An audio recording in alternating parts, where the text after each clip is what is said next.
భారత సుప్రీంకోర్టు 1973లో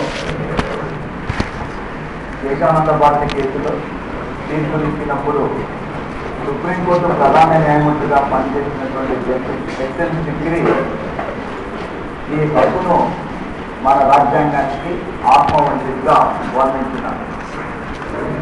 వాస్తవంగా రాజ్యాంగం యొక్క ప్రవేశికను ఆత్మవంతిగా వర్ణించిన వ్యక్తి ఠాకూర్ దాస్ భార్గవ.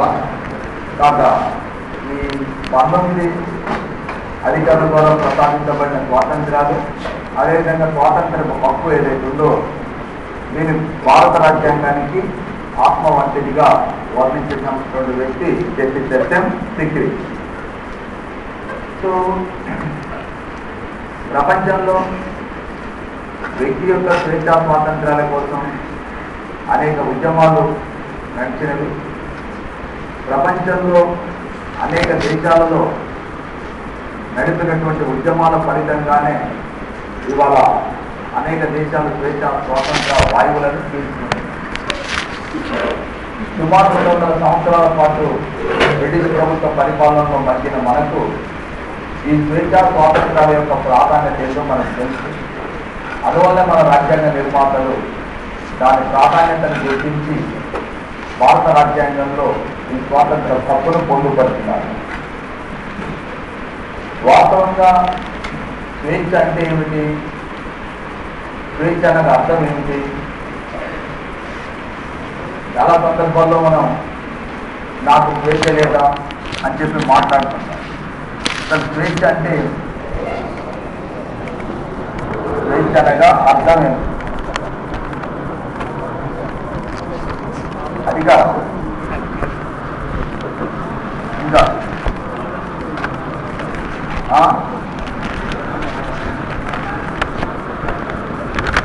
ఏంటంటే అవకాశం.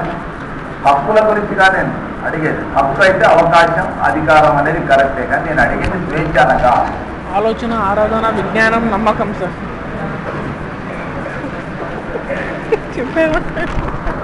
స్వేచ్ఛగా చెప్పొచ్చు ఎవరైనా. స్వేచ్ఛగా తిరస్కరిస్తున్నాం సార్. ఆలోచన, ఆరాధన, విజ్ఞానం ప్రకారం ఎలాంటి వస్తువులు కనుక్కోవడం,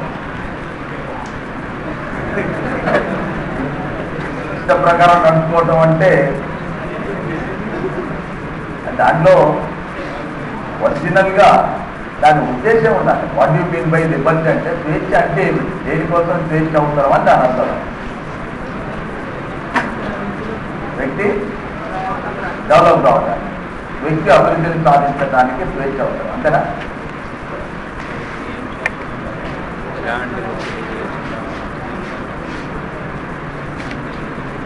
అభిప్రాయం చెప్పడానికి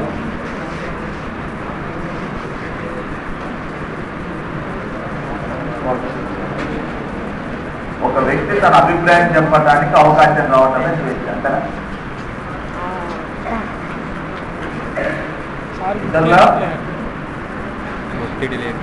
ఇతరులకు భంగం కలగకుండా ఉండేటటువంటిది స్వేచ్ఛపై ఉండే పరిమితి.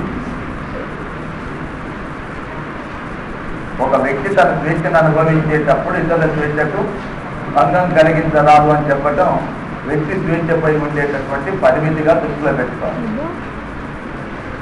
స్వేచ్ఛ అంటే కండిషన్. చెప్పు చెప్పు నా చెప్పు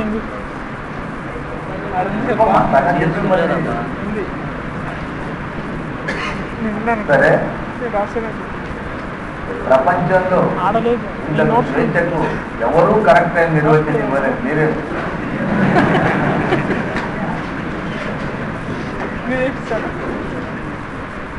మీరు ఎవరు ఇవ్వలేదు స్వేచ్ఛకు. ఎందుకంటే స్వేచ్ఛ అనేది ఒక ప్రఖ్యాత మానసిక భావన. అంటే you can not define it exactly. Of course we can define, మనం నిర్వచించవచ్చు. బట్ థింగ్ ఏంటంటే అది ఎగ్జాక్ట్గా నిర్వచించలేము అనేది ఆలోచన. ఎందుకని అంటే మనందరం అనేక రకాల పబ్లిక్ ఎగ్జామ్స్ రాస్తున్నాం.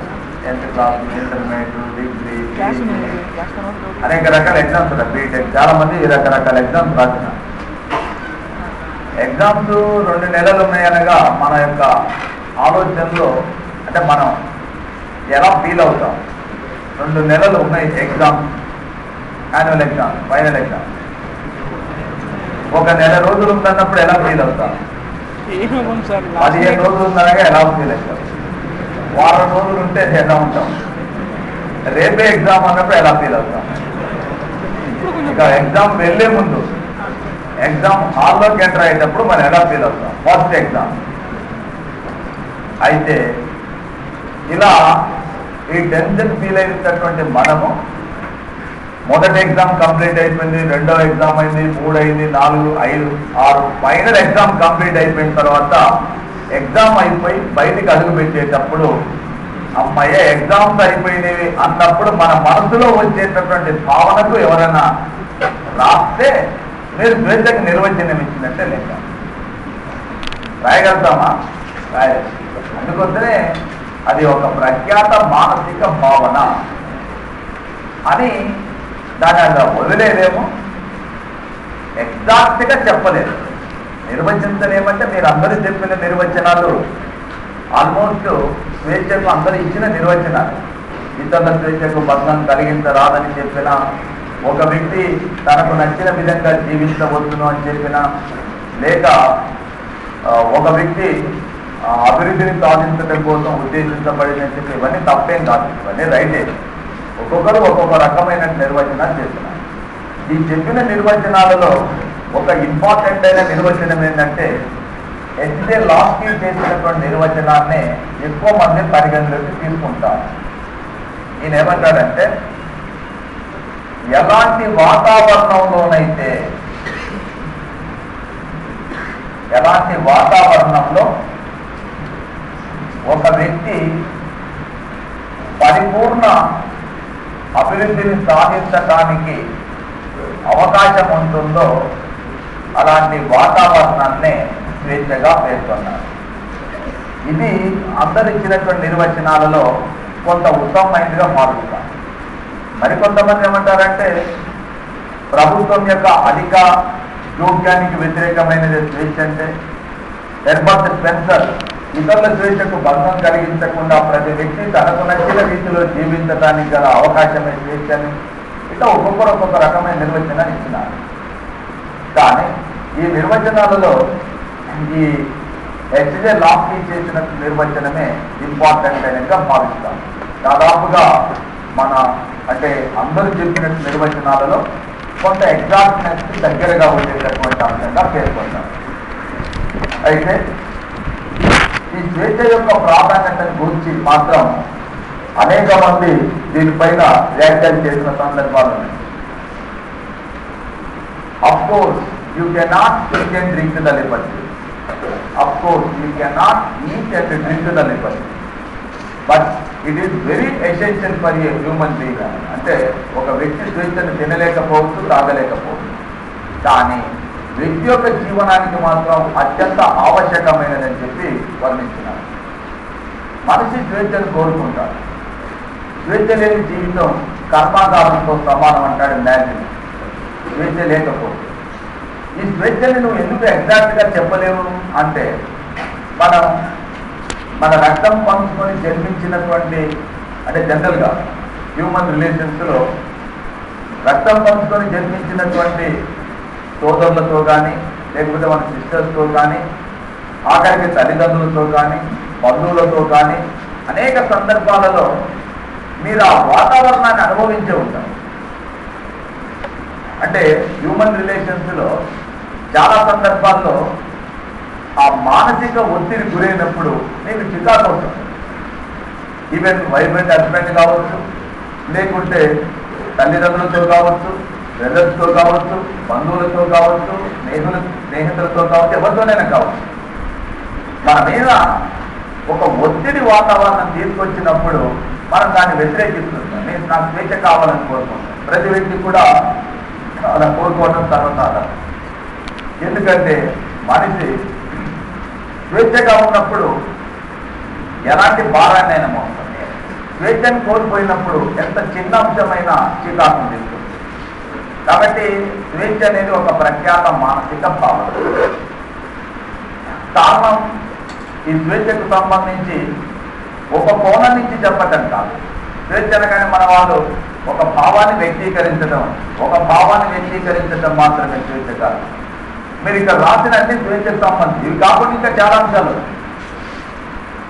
మీరు రాజ్యాంగ ప్రవేశిక గురించి చెప్పేటప్పుడు రాజ్యాంగ ప్రవేశికలో స్వేచ్ఛ, సమానత్వం, సౌభ్రాతృత్వం అనే పదాల గురించి చర్చించేటప్పుడు స్వేచ్ఛకు ఎదురుగా మనం కొన్ని పదాలు రాసినాం. ఆలోచన, విశ్వాసం, నమ్మకం, ఆరాధన. అంటే మనకు నచ్చినటువంటి భగవంతుని పూజించడం కూడా స్వేచ్ఛకు సంబంధించి. మన భావాలను ఆచరించడం కానీ, మనకు నచ్చిన వృత్తిని చేపట్టడం కానీ, నచ్చిన చోట శ్రీనివాసాన్ని ఏర్పాటు చేసుకోవటం కానీ, మనకు నచ్చిన కల్చర్ సంస్కృతిని ఆచరించటం కానీ, మనకు నచ్చినటువంటి విద్యను అభ్యసించటం కానీ, ఇవన్నీ కూడా స్వేచ్ఛ కిందికే వస్తాయి. అంటే వ్యక్తి స్వేచ్ఛా వాతావరణంలోనే పరిపూర్ణమైన అంటే చాలా అంశాలు ఉన్నాయి దాంట్లో. ఆర్థిక, సామాజిక, రాజకీయ, సాంస్కృతిక, నైతిక, మత అన్ని అంశాలు కూడా దాంట్లో ఉన్నాయి. విద్యాపరమైన అన్ని రంగాలలో అభివృద్ధి సాధించినప్పుడే వ్యక్తి పరిపూర్ణమైనటువంటి అభివృద్ధిని సాధిస్తారు. కాబట్టి మానవ జాతి చరిత్రలో ఈ స్వేచ్ఛ కోసం అనేక ఉద్యమాలు నడుస్తున్నవి కూడా. ఒకనాడు అమెరికా స్వాతంత్ర పోరాటంలో కీలక పాత్ర పోషించినటువంటి ప్యాట్రిక్ హెన్రీ అంటారు, మాకు స్వేచ్ఛగానే ఇవ్వండి లేక చావనివ్వండి అంటారు.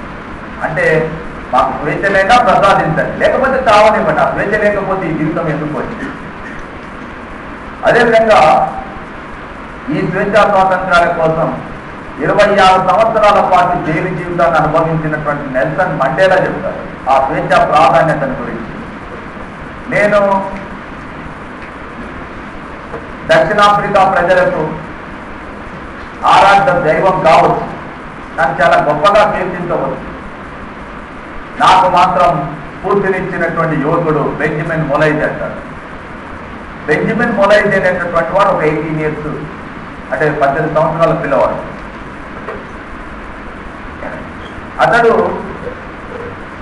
దక్షిణాఫ్రికాలో ఉన్న ప్రజల జీవనం పైన, అక్కడ బ్రిటిష్ ప్రభుత్వ పరిపాలన పైన ఒక కవిత రాస్తాడు. దానిపైన రాజద్రోహం అనేటటువంటి నేరాన్ని మోసి అతను ఉరిశిక్ష వేస్తాడు. ఉరిశిక్ష వేసినప్పుడు తెల్లవారుజామున అబ్బాయిని తీసుకెళ్తుంటాడు ఉరి తీయటానికి. అప్పుడు అతను ఒక నినాదం చేస్తూ వెళ్తాడట, నన్ను కన్నా నా నేలపై నా రుధిరం వర్షిస్తుంది, అది రేపటి భవిష్యత్తుకు బాటలు వేస్తుంది అని చెప్పి అంటారు. అందుకనే బెంజమిన్ మొలైజ్ చెప్పినటువంటి ఆ వ్యాఖ్య నాకు స్ఫూర్తి అంటాడు నెల్సన్ మండేలా. అంటే భగత్ సింగ్ని ఉరి తీసేటప్పుడు నీ చివరి కోరిక ఏంటంటే ఆయన చెప్పింది కూడా, నాకు మరో జన్మంటూ ఉంటే ఈ భరతమాత ముద్దు బిడ్డగా జన్మించి ఈ భరతమాత యొక్క దాస్య శృంఖలాలను, ఈ పరాయి పరిపాలన, వంశవాద పరిపాలన, బ్రిటిష్ వారి యొక్క పరిపాలన నుంచి విముక్తం పొందడం కోసం ఇలాంటి ఉరి శిక్షలు ఎన్నైనా అనుభవించాలని చెప్పి కోరుకుంటాను. ఈ చివరి కోరిక అని చెప్తాను. అంటే ఇలా ప్రపంచ చరిత్రలో, మానవ జాతి చరిత్రలో స్వేచ్ఛ స్వాతంత్రాల కోసం అనేక మంది త్యాగాలు చేసినారు. కాబట్టి ఈనాడు మనం స్వేచ్ఛా స్వాతంత్రాన్ని అనుభవిస్తున్నాం. అలాంటి స్వేచ్ఛ ప్రాధాన్యతను గుర్తించిన రాజ్యాంగ నిర్మాతలు భారత రాజ్యాంగంలోని ఈ 19 నుంచి 22 వరకు అధికరణంలో స్వాతంత్ర హక్కును పొందుపరచడం జరిగింది. అయితే ఇక్కడ మనకు రాసినటువంటి అంశాలు ఒక అధికరణకు సంబంధం, ఒక్క అధికరణను పొందుపరిచినటువంటి అంశాలు. మీరు 19 అధికరణలో 19(1)(a)లో వాక్ స్వాతంత్రం, భావ ప్రకటన స్వాతంత్రం, సభలు సమావేశాలు నిర్వహించుకోవటం, సంఘాలు సంస్థలు స్థాపించుకోవటం, సంచార స్వాతంత్రం, అదేవిధంగా స్థిర నివాస స్వాతంత్రం, వృత్తి స్వాతంత్రం. యాక్చువల్గా ఇందులో 7 ఉండేది. ఇక్కడ 19(1)(f)లో తాను మర్చిపోయి రాయలేదు అనుకోకండి, లేదు. రాజ్యాంగంలో కూడా ఇలా ఉంటుంది. ఎందుకంటే ఒక ఆయన నన్ను ఎదురుగా కూర్చొని తాను అక్కడ మీరు మర్చిపోయి సార్ రాయను, రాజ్యాంగాలు నేను రాసేందుకు అవకాశం లేదు, నన్ను రాయనివ్వదు కాబట్టి నేను రాయలేదు. అందుకోసం నాకు అది లేదు. యాక్చువల్గా విషయం ఏంటంటే ఇక్కడ మీ అందరికీ మనం స్టార్టింగ్లో చెప్పిన అంశం ఇక్కడ కూడా ఉంటుంది. 1978లో 44వ రాజ్యాంగ సవరణ ద్వారా ఈ ఆస్తి హక్కుని ప్రాథమిక హక్కుల జాబితా నుంచి తొలగించేటప్పుడు ఇక్కడ ఉన్నటువంటి ఆస్తి స్వాతంత్ర్యాన్ని కూడా తొలగించినారు. ఏమనంటే ఇంతకుముందు ఇక్కడ ప్రతి వ్యక్తి కూడా ఆస్తిని సంపాదించడానికి అనుభవించడానికి ఇతరులకు సంక్రమింపజేయటానికి అంటే వారసులకు వీళ్ళకు సంక్రమింపజేయటానికి ప్రతి వ్యక్తికి స్వేచ్ఛను కల్పించేటటువంటి అంశం ఇక్కడ ఉండేది. ఆస్తిని సంపాదించడానికి అనుభవించటానికి అన్యాక్రాంతం చేయడానికి ప్రతి వ్యక్తికి కూడా స్వేచ్ఛను కల్పించేటటువంటి అవకాశం ఉండేది. దానిని ఈ 44వ రాజ్యాంగ సవరణ ద్వారా ఆస్తి హక్కును తొలగించేటప్పుడు ఆస్తి హక్కును ప్రాథమిక హక్కుల జాబితా నుంచి తొలగించేటప్పుడే ఈ ఆస్తిని సంపాదించి అనుభవించి అన్యాక్రాంతం చేసే స్వాతంత్రాన్ని కూడా తొలగించినారు. కాబట్టి ప్రస్తుతం 19వ అధికరణ ద్వారా మనకు కల్పించేటటువంటి స్వాతంత్రాలు కూడా 6. సో రాజ్యాంగం అమల్లోకి వచ్చినప్పుడు ప్రాథమిక హక్కుల సంఖ్య 7. ఏ హక్కును తొలగించినారు? ఆస్తి. అదేవిధంగా భారత రాజ్యాంగం అమల్లోకి వచ్చినప్పుడు 19వ అధికరణ ద్వారా కల్పించబడిన స్వాతంత్రాలు 7. దాంట్లో ఏది తొలగించినారు? ఆస్తిని సంపాదించి అనుభవించి అన్యాక్రాంతం చేసే స్వాతంత్రాన్ని తొలగించినాం. కాబట్టి ప్రస్తుతం లభించే స్వాతంత్రాలు 6. ఓకే. సో దాంట్లో మనకు ఈ వాక్ స్వాతంత్రం, భావ ప్రకటన స్వాతంత్రం, ఎలాంటి ఆయుధాలు ధరించకుండా ప్రశాంత వాతావరణంలో సభలు సమావేశాలు నిర్వహించుకోవడానికి అవసరమైనటువంటి స్వేచ్ఛా స్వాతంత్రం, వ్యక్తి యొక్క సమగ్రమైన అభివృద్ధి కోసం తోడ్పాటును అందించే సంస్థలని సంఘాలను స్థాపించుకోవడానికి స్వేచ్ఛ, దేశంలో ఏ ప్రాంతంలోనైనా సంచరించేటటువంటి స్వాతంత్రం, ఎక్కడైనా స్థిరనివాసాన్ని ఏర్పాటు చేసుకోవటం, ఏదైనా వృత్తిని తమకు నచ్చిన వృత్తిని చేపట్టేటటువంటి స్వేచ్ఛ. ఇందులో మనకు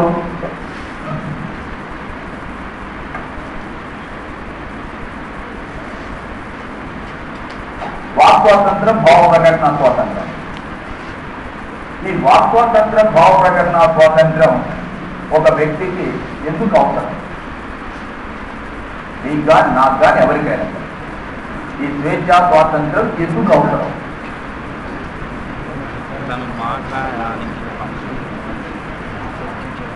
అందరికీ ఉంది, నీకుంది, నాకుంది, అందరికీ ఉంది. వాక్ స్వాతంత్రం మాట్లాడుతుంది. కాబట్టి తమ భావాలని చాలా కొత్త విషయం, నేనే రాసినాను.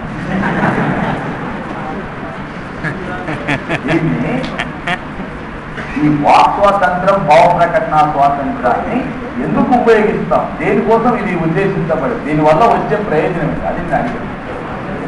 అంటే నేను భావాలు వ్యక్తీకరించేది స్వాతంత్రమే, కానీ ఎందుకు? నాకు జరిగిన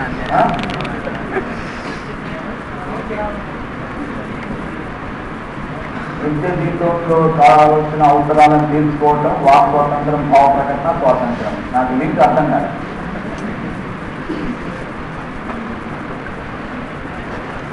అన్యాయం జరిగింది ఎవరైనా దాని గురించి మాట్లాడంటే నీకు హక్కు ఉండాలి కదా. చెప్పు మైకి పంచుకుంటూ ఉండడం మైక్ ఉండాలి. ఇంతమంది మేధావులు రాబోయే గ్రూప్ 1, గ్రూప్ 2 ఆఫీసర్లు స్వేచ్ఛ ఎందుకు అవసరం అంటే చూస్తావు. ఏదో అర్థం కాదు. మాట్లాడండి, ఇంటర్వ్యూ పోతే ఇట్లా మాట్లాడితేనే మన ఏం మాట్లాడుతుంది దాంతో, ఏం మాట్లాడితే నేను ఏం మాట్లాడను అని చెప్పి కూర్చుంటారా? అయితే ఫ్రీగా కూర్చుంటే ఫ్రీగా మాట్లాడచ్చు కదా.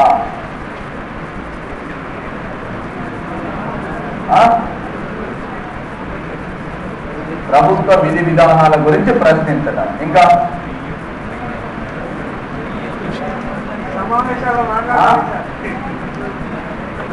అన్యాయం జరిగినప్పుడు న్యాయం కోసం పోరాటం చేయడం, అదే కదా. అదే న్యాయం కోసం ప్రశ్నించడం, అదే కనుక రైట్ రైట్. ఇంకా స్వేచ్ఛకు తొలిమెట్టు ఫర్ వాట్? ఓకే, తొలిమెట్టు ఎక్కుతుంది. నేను అడిగింది కూడా తొలిమెట్టు ఎక్కడికి ఎక్కుతున్నావు, ఎందుకు ఎక్కుతున్నావు, దేనికోసం ఎక్కుతున్నావు, అదే నేను అడిగింది. ప్రశ్న ఏం అడిగితే ఒక్క పదం వచ్చింది, అభివృద్ధిని సాధించడం. ఇంకా పురోగతి ఆ? అభివృద్ధి అంతిమ లక్ష్యాన్ని చేరుకోవటం. రిమోట్ పదాలు గమ్మత్ ఏంటంటే మీ యొక్క మేధాశక్తిని ఎవడు అంచనా కట్టలేదు. ఎందుకంటే మామూలు అంశాలను చెప్పట్లేదు, అసలు రిమోట్ అంటే ఇంపార్టెంట్ మంచి లక్ష్యాలు చెప్పగలుగుతున్నారు, సింపుల్ అంశాలు చెప్పట్లేదు. చాలా రిమోట్ గా ఉండేటటువంటి అంటే పరిశోధిస్తే కానీ చెప్పలేనటువంటి అంశాలు చెప్తున్నారు. అందుకనే మీరు కెనాట్ ఇమాజిన్ యువర్. విషయం ఏంటంటే ఏ వ్యక్తి అయినా కూడా వాక్ స్వాతంత్రం, భావ ప్రకటన. ఇంతకుముందు ఎవరు చెప్తున్నారు మన భావాలు వ్యక్తీకరించడం అంటే మన భావాలు వ్యక్తీకరించడం, ఇతర భావాలు మనం వినమైంది అది కూడా దాంట్లోనే వస్తుంది. ఒక వ్యక్తి స్వేచ్ఛగా తన భావాలను వ్యక్తీకరించడమే కాకుండా ఇతరుల యొక్క భావాలని తెలుసుకోవడానికి కూడా ఈ స్వేచ్ఛ అవసరం. నువ్వు పేపర్ చదివేది నీ భావాలు తెలుసుకోవడానికి కాదు కదా. మనం పేపర్ చదివటం అనేది ఇతర భావాలు తెలుసుకోవడానికి మనం ప్రయత్నం చేస్తాం తప్ప మన భావాలు అక్కడ రాసి మనం చదువుకోం కదా. వాక్ స్వాతంత్రం, భావ ప్రకటన స్వాతంత్రం దేనికోసం అంటే ఫస్ట్ ఆఫ్ ఆల్ జ్ఞానాన్వేషణ.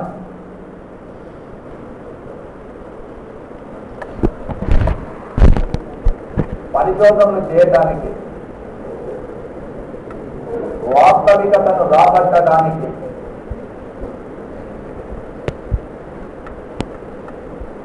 సామాజిక మార్పును సాధించడానికి, ఔన్నత్యాన్ని సాధించడానికి. చెప్తున్నాను చెప్పారు కదా ఇక్కడ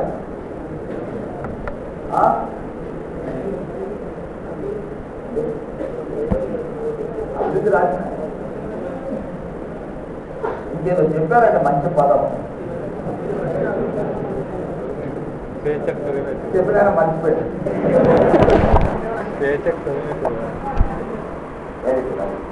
అంతిమ లక్ష్యాన్ని చేరుకోవడం. అయితే ఈ పదంలో మన ఔన్నత్యం కానీ వాస్తవికత కానీ ఇవన్నీ కూడా కొంచెం రిమోట్గా ఉంటుంది. అయినప్పుడు ఇది ఒక అంశం. జ్ఞానాన్వేషణ చేయాలన్నా, పరిశోధన చేయాలన్నా, వాస్తవికతను రాబట్టాలన్నా, సామాజిక మార్పును సాధించాలన్నా, ఔన్నత్యాన్ని సాధించాలన్నా, అభివృద్ధిని సాధించాలన్నా, అంతిమ లక్ష్యాన్ని సాధించాలన్నా ప్రతి వ్యక్తికి కూడా ఈ వాక్ స్వాతంత్రం, భావ ప్రకటన స్వాతంత్రం అవసరం. ప్రపంచంలో మనం చూసేది, మన కంటికి కనిపించేది మొత్తం వాస్తవికతను కాకపోవచ్చు. ఈ ప్రపంచానికి మూలమైనటువంటి వాస్తవిక జ్ఞానాన్ని పరిశోధించాలి, శోధించాలి, పరిశోధించాల్సినటువంటి అవసరం. దూరంగా ఉండి చూసినప్పుడు ఆకాశం నేల కలిసినట్టుగా అనిపిస్తుంది, కానీ వాస్తవికం అది కాదు కదా. అదేవిధంగా దూరంగా ఉండి చూసినప్పుడు కొండల మొత్తం నునుపుగా ఉన్నట్టుగా అనిపిస్తుంది, కొండల దగ్గరికి వెళ్ళినప్పుడు అనేక లోయలు ఇవన్నీ ఉంటాయి. అలాగే ఈ ప్రపంచం అంటే ఈ భూమి తన చుట్టూ తాను తిరుగుతుంది. దీనికి గల కారణం ఏంటి అంటే ఎవరైనా వెనకాల ఉండి తిప్పుతున్నారా, దీని మూలం ఏంటి?